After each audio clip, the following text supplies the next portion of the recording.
You're watching Yeousch Reloaded. Welcome to Moab Mondays. What is going on, people? This is Gnarleyric, back in action. It has been a while, but I am back for Moab Mondays. And the way my year works is I get quite a bit of time off over the summer with my wife. And I took a little bit of time off. I had some people filling in for me. They did amazing jobs, so thank you for that. And I'm back for pretty much the whole year. So today I have an insane double Moab on Arcadon or Arcadon, depending on how you want to pronounce that. I've heard people do it both ways. And it's by Icurvebullets with the P90.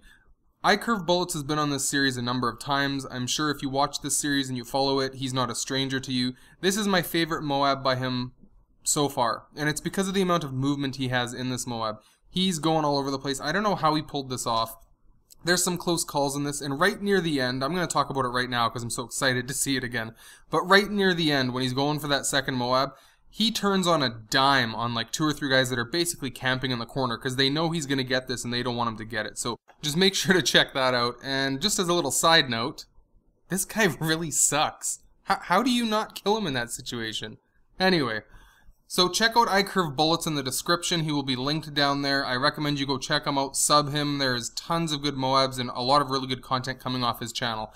So let's get into the Black Ops 2 information here.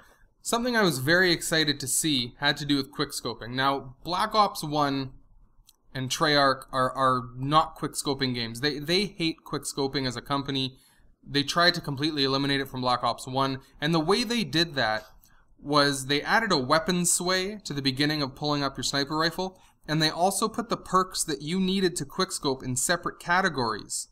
And you couldn't choose more than one perk from the same category. That's how they gimped quickscoping.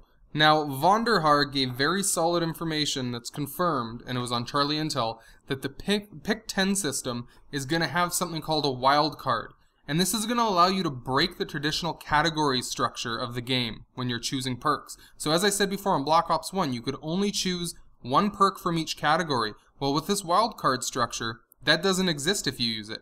You can choose 2 or 3 perks from the same category if that's how you want to use your pick 10. You get 10 points, you spread them out, you do different things. If you're a weapons lover, you can pick weapons. If you're a perks lover, you can pick perks. And now we're finding out that you can even do them from the same category. So if they think that the weapon sway sequence at the beginning of pulling up your sniper rifle like they had in Black Ops 1 is enough to gimp quickscopers, I don't think that's true.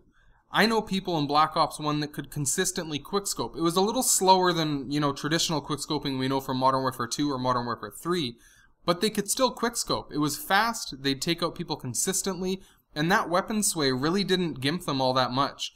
If they're allowed to choose those perks from the same category, I think it's game over on that. But maybe they'll have a surprise. Maybe they'll have some more information. Maybe they have another way of gimping it. I have no idea.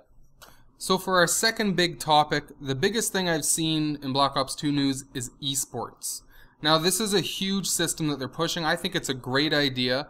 I think that it's going to give the masses what they want, as well as giving the more serious players that competitive edge that they want to do. But I do see a few flaws within the structure of what they're trying to do. I've seen it before in other games, which I will explain, and I think they could improve on that. But before I get into all the details, how about a little visit from our friend? Now that is one beast Moab. Hells yeah, that's a beast Moab. Going for number 2. So, esports is a huge topic that they're pushing, and some details about it is they're going to have league play. And what this reminds me of, to tell you the truth, is just matchmaking from the Halo series. If anybody's ever played the Halo series, in Halo 2 they started matchmaking where they'd rank you and then you'd basically play people from your same ranking area. So league play does not replace regular matchmaking. That's important to remember. They're separate areas. They're going to have regular matchmaking on this end, and then they're going to have league play on the other end. It's kind of what they did with wager matches. They completely separated the game types, and I think that's a great idea, so people can still play the traditional, or you can be more competitive. Now they're going to have something called placement matches, and these are used to get a feel for how good you are compared to the rest of the COD community, and then you're placed in your different areas. You're placed in what they call a division of skill. Now, a quote from Vonderhaar is, "When you're playing with people at your level, the game is really fun."